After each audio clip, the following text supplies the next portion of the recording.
여러분은 발표 슬라이드를 만들 때 어디서부터 구조를 잡지? 엑셀에서 어떤 함수를 써야 하지? 어플을 만들고 싶은데 어떻게 만들어야 할지 몰라서 답답했던 적이 있나요? 이제는 이런 순간에 생성형 AI의 도움을 받을 수 있습니다. 발표 슬라이드는 주제와 발표 시간을 알려주면 슬라이드 목차와 핵심 내용을 잡아주고 간단한 발표 스크립트 초안까지 만들어줍니다. 엑셀 작업에서는 자연어로 원하는 계산이나 표 정리를 설명하면 필요한 함수식이나 메뉴를 제안해주고, 프로그래밍에서는 내가 생각한 대로 어플을 만들 수 있습니다.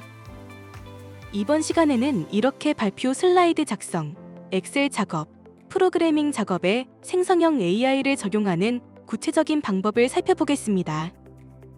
먼저 생성형 AI를 활용해 발표 슬라이드를 작성하는 방법을 알아보겠습니다. 그리고 엑셀 작업과 바이브 코딩을 작성하는데 생성형 AI를 활용하는 방법도 확인해 보겠습니다. 안녕하세요. 이재용입니다.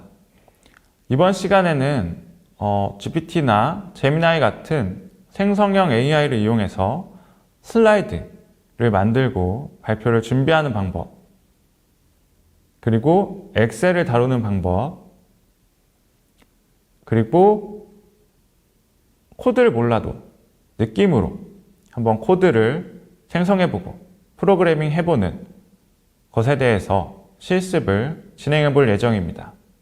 먼저 슬라이드의 구조를 잡아야겠죠. 그 다음에 잡힌 슬라이드 구조에 각각 내용을 채워야 됩니다. 그리고 마무리 검토를 하고 슬라이드 디자인을 멋있게, 예쁘게 이렇게 꾸며야겠죠. 그러면 어떻게 각 단계별로 생성형 AI 도움을 받을 수 있는지 살펴보겠습니다. 먼저 슬라이드의 구조를 잡을 때는 보시는 것과 같은 프롬프트를 이용해서 구조를 잡을 수가 있습니다. 발표 주제는 추천 시스템의 최근 발전 동향이야. 이 주제로 발표할 수 있는 슬라이드 구조를 슬라이드 예를 들어서 8에서 12장 분량으로 이렇게 만들어줘. 슬라이드의 제목과 한 줄 설명도 함께 만들어줘 라고 하면 도움을 받아서 구조를 짤 수가 있습니다.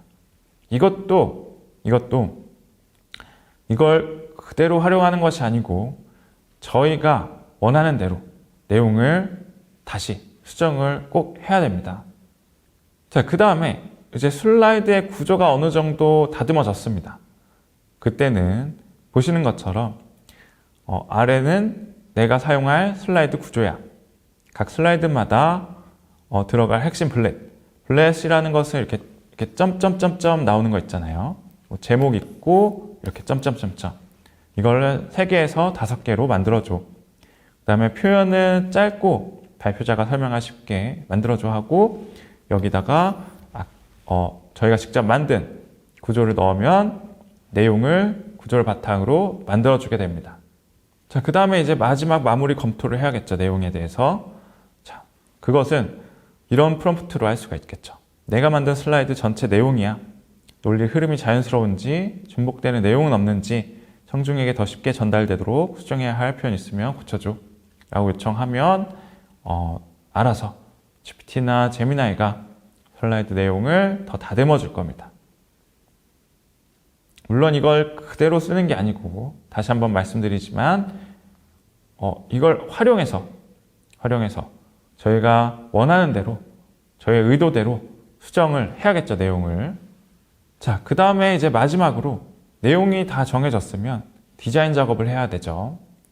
디자인 작업은 제미나이에서는 캔버스 기능을 이용해서 바로 디자인 작업을 할 수 있고, 일단 GPT에서는 캔바라는 것을 연동을 할 수가 있습니다. 이것은 이따가 한번 실습 때 보여드리도록 하겠습니다. 예를 들어서 다음과 같이 만약에 GPT에서 캔바를 연동할 때는 내가 발표할 슬라이드 주제는 추천 시스템이야. AI 스타일의 캔바 PPT 템플릿을 이용해서 발표하고 싶다. 발표는 수업에서 할 건데 디자인 3개를 보여달라 라고 하면 디자인을 보여주는 것을 보실 수가 있을 거고요. 그 다음에 이제 슬라이드 내용이 다 됐으면 예를 들어 제미나이 같은 경우는 캔버스 기능을 켜고 아래 내용으로 슬라이드를 만들어줘. 그 다음에 어떤 스타일 뭐 이렇게 얘기를 해주면 그러면 제미나이가 이 내용을 알아서 슬라이드 템플릿에 넣어주게 됩니다. 자, 그러면 한번 제가 설명드린 내용을 바탕으로 지금 공부하고 계신 주제 중 하나를 이용해서 발표 슬라이드를 한번 만들어 보시죠.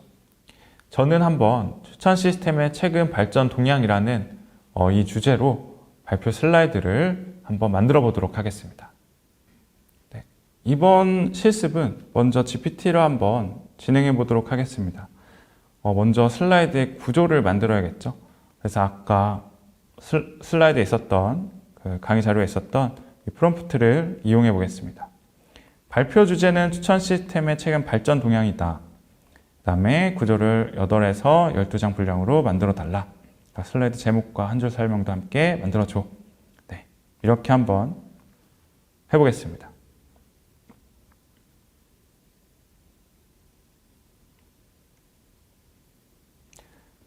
네, 그럼 보시는 것처럼 이렇게 GPT가 각 개요를 만들어준 것을 보실 수가 있습니다.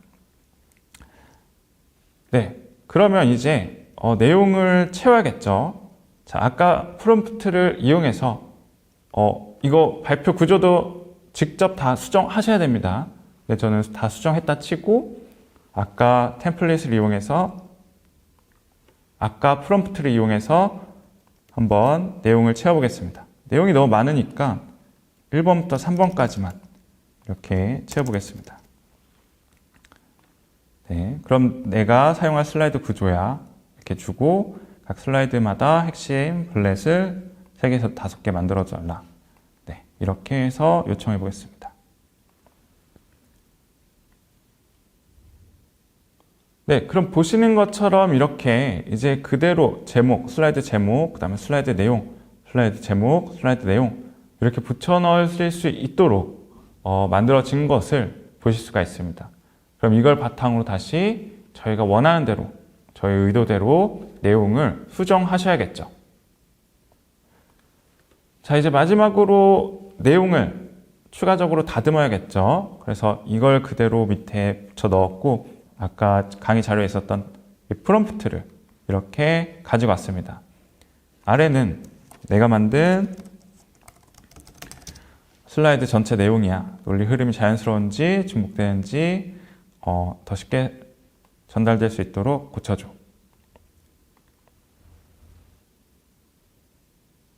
네, 그럼 보시는 것처럼 이렇게 수정된 제안을 얻으실 수가 있습니다. 물론 이것도 더 좋은 답을 얻기 위해서는 너는 지금 수업을 하고 있는 교수야. 이렇게 페르소나 역할을 지정을 해주고 그다음에 아까 이것처럼 고등학생, 중학생 수준으로 이렇게 만들어줘 라는 조건들을 여러 개 더 붙이면 제가 원하는 수준으로 답을 얻을 수가 있겠죠. 자, 그리고 이제 디자인 작업이 남았습니다. 디자인 작업. GPT에서는 캔바랑 연동을 하면 원하는 디자인을 쉽게 얻을 수가 있는데요. 어떻게 하는지 보여드리도록 하겠습니다. 일단 보시는 것처럼 GPT에서 참고로 이 기능은 GPT 계정마다 조금씩 지원을 할 수도 있고 안 할 수도 있습니다. 이걸 유의해 주시죠. 네, 그러면 한번 캔바랑 연동을 해보도록 하겠습니다. 자, 여기 보시면 GPT 있죠. 여기 들어갑니다. 왼쪽에. 그러면 이렇게 캔바가 있습니다. 만약에 없다. 그럼 여기다가 캔바를 검색을 해주시면 됩니다. 자, 캔바가 있으니까 클릭을 해보겠습니다. 그 다음에 채팅 시작. 자, 그럼 캔바랑 이제 연동이 되었습니다. 자, 여기서 아까 저희 강의 자료에 있었던 프롬프트를 그대로 한번 가져와 보죠. 자, 캔바랑 이제 채팅을 이렇게 하는 겁니다. 내가 발표할 슬라이드 주제는 뭐야? AI 스타일을 지정을 해주고 그 다음에 디자인 몇 개를 보여줘. 이렇게 얘기를 하는 겁니다. 네, 만약에 AI 관련된 슬라이드가 아니다 라고 하면은 그것에 맞는 스타일을 캔바한테 GPT한테 요청을 하시면 됩니다. 저는 AI 스타일로 한번 만들어 보겠습니다. 그럼 이런 식으로 대화를 할 건지 물어보고요. 확인 눌러주면 대화를 하실 수가 있습니다.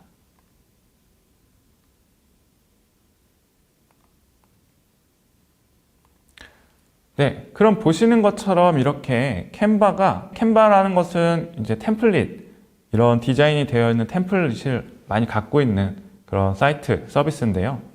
캔바에 있는 것 중에서 AI와 관련 있는 것을 이렇게 추천을 해주는 것을 보실 수가 있습니다. 저는 뭐 두 번째 게 조금 마음에 드네요. 그럼 이제 두 번째 거를 그냥 클릭하셔서 내용을 저희가 만든 내용으로 바꿔 놓으시면 됩니다. 예를 들어 지금처럼 한번 클릭해 보겠습니다. 네, 이렇게 클릭해서 들어오면 보시는 것처럼 이런 템플릿이 나오고요. 여기서 저희가 원하는 대로 전 시스템 이렇게 내용을 수정해서 사용을 하실 수가 있습니다.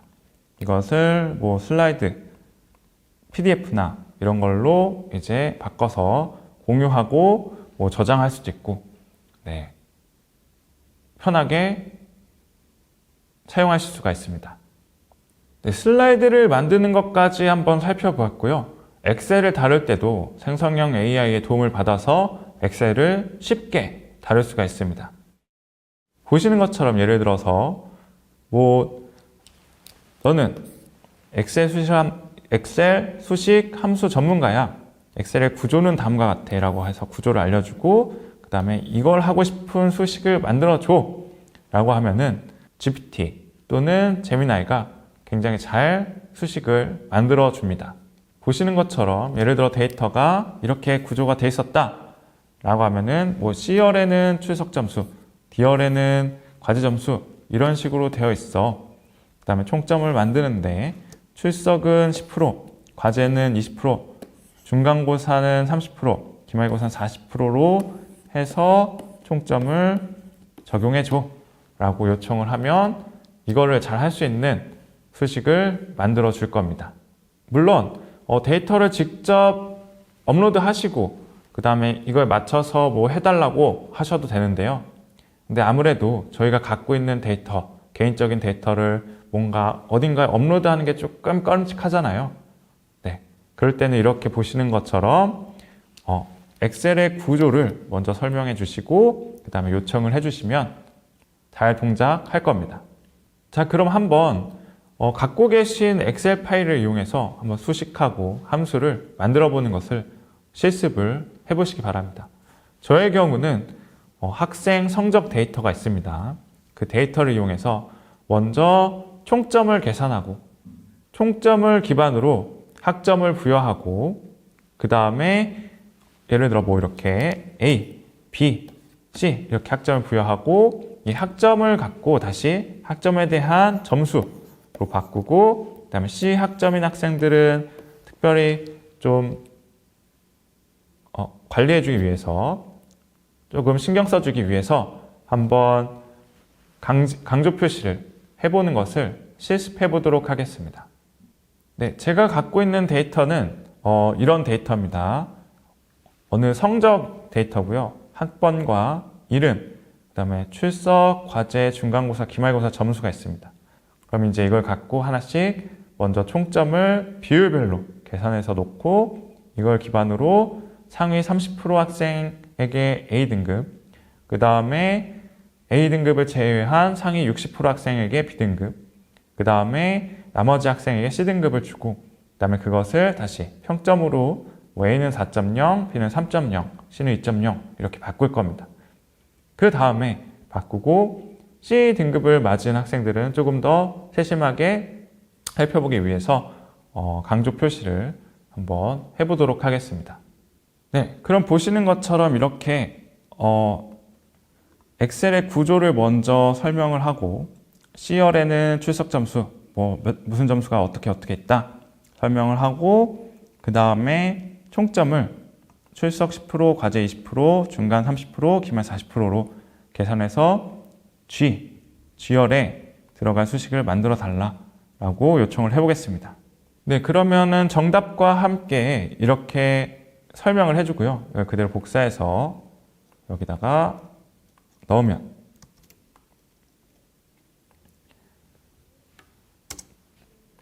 네, 총점 여기다가 10%, 0.1 곱하고 여기다가 20%, 0.2 곱하고 여기다 30%, 여기다 40% 해서 반영해서 총점을 구해주는 것을 볼 수가 있습니다. 그럼 이것을 그대로 드래그해서 다 총점을 이렇게 만들 수가 있는 것이죠.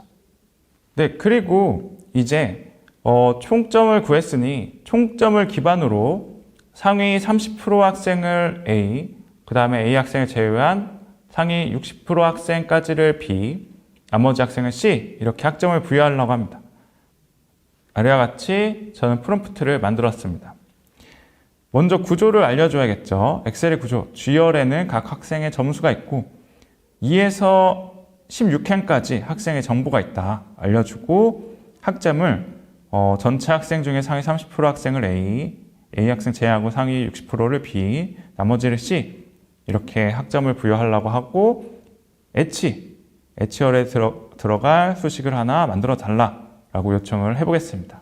네, 그러면 보시는 것처럼 이렇게 수식이 됐죠. 그럼 이걸 복사해서 그다음에 설명도 써줬습니다. 설명 맞는 것 같네요. 복사해서 여기다가 넣겠습니다. 그러면 보시는 것처럼 이렇게 A등급, B등급, C등급을 잘 해주는 것을 보실 수가 있습니다.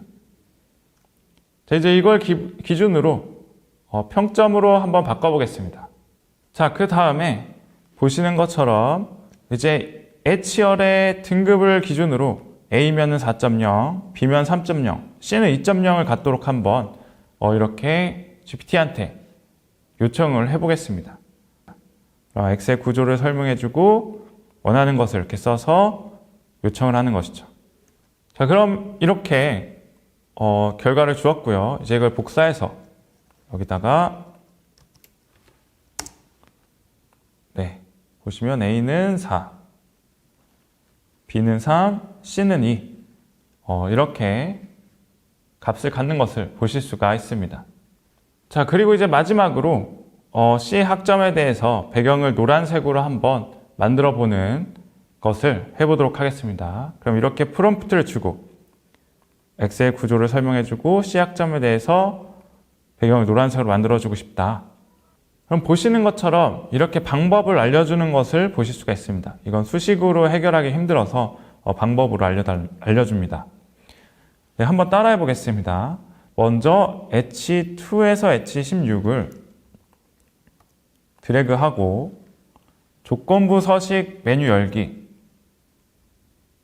상단에 홈, 조건부 서식, 셀 강조 규칙, 그 다음에 같음.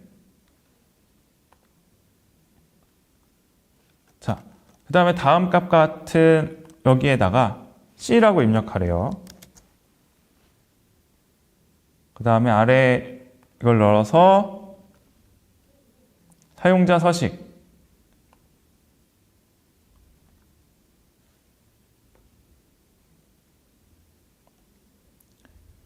자, 그 다음에 채우기 탭에서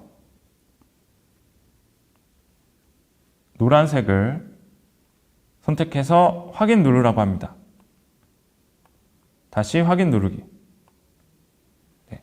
그럼 보시는 것처럼 이렇게 C에 대해서만 강조 표시를 해주는 것을 보실 수가 있습니다.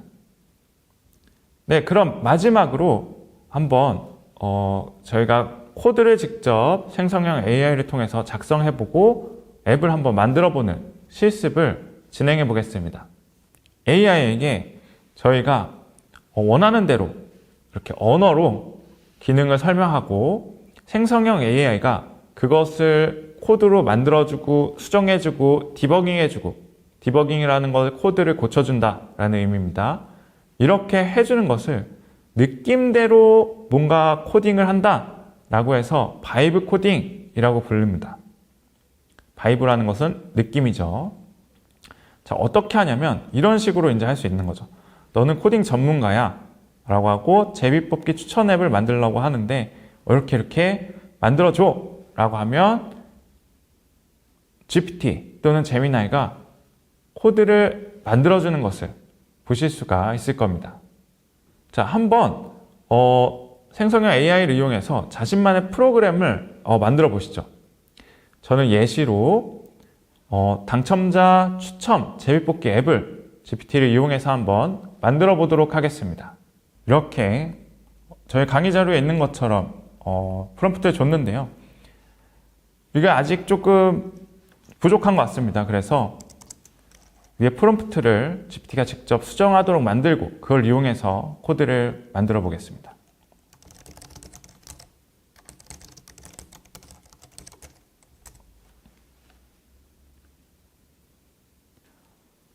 네, 먼저 프롬프트를 수정해 달라고 하니까 이렇게 프롬프트를 더 명확하게 이렇게 수정을 해줬습니다. 이걸 그대로 복사 붙여서 쓰면 된다고 하니까 복사 붙여넣기 해서 써보도록 하겠습니다.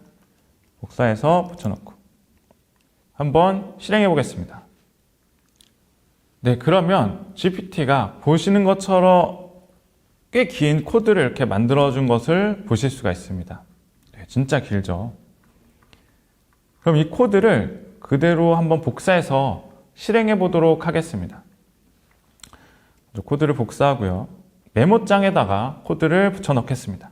그 다음에 다른 이름으로도 한번 저장해서 HTML 파일로 만들겠습니다. 모든 파일 test.html에서 저장. 네. 보시면 제가 넘어가긴 했는데 앞쪽에 이걸 그대로 복사해서 index.html로 저장하면 실행할 수 있게 만들어 달라고 했었네요. 그래서 이걸 그대로 복사해서 momo.html로 저장을 한 겁니다. 그럼 보시는 것처럼 아까 제가 test.html로 이렇게 써놨는데 이걸 한번 크롬으로 열어보겠습니다. 네, 그럼 이렇게 GPT가 직접 만들어 놓은 제비뽑기 프로그램을 보실 수가 있습니다. 추첨 시작을 한번 눌러보면 이런 식으로 뽑히는 거죠. 근데 좀 아쉽죠? 저희가 직접 뭔가 누가 뽑힐지를 작성해서 넣고 싶습니다. 그럼 GPT한테 다시 누가 뽑힐지를 내가 직접 작성해서 넣게 수정해줘 라고 수정해서 한번 똑같은 방법으로 저장해서 열어보는 것이죠.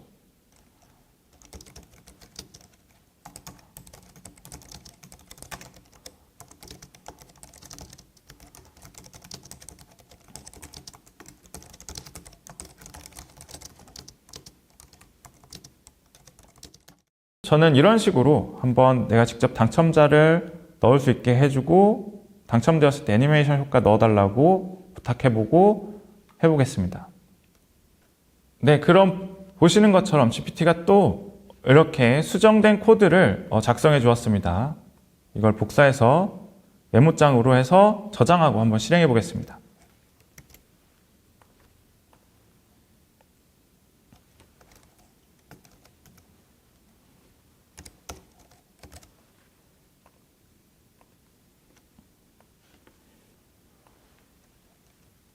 네, 보시는 것처럼 다시 이렇게 test2라는 이름으로 저장을 했고요. 과연 어떻게 바뀌었을지 한번 실행해 보겠습니다. 네, 보시는 것처럼 이제 참가자를 직접 입력할 수 있게 되었고,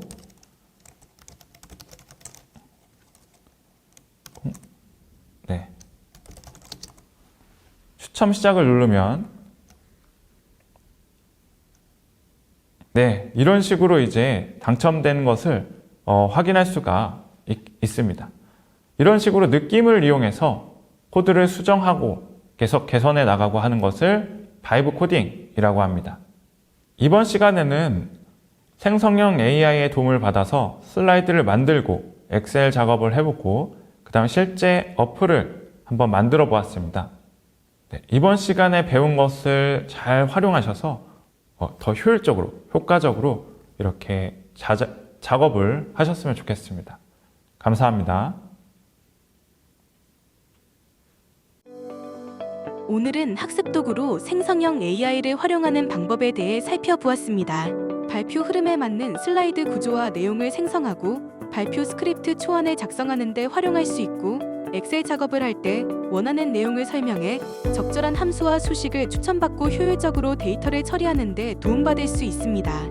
프로그래밍 작업에도 활용할 수 있는데, 코드를 몰라도 구현하려는 기능을 느낌으로 설명해 코드를 완성할 수 있습니다.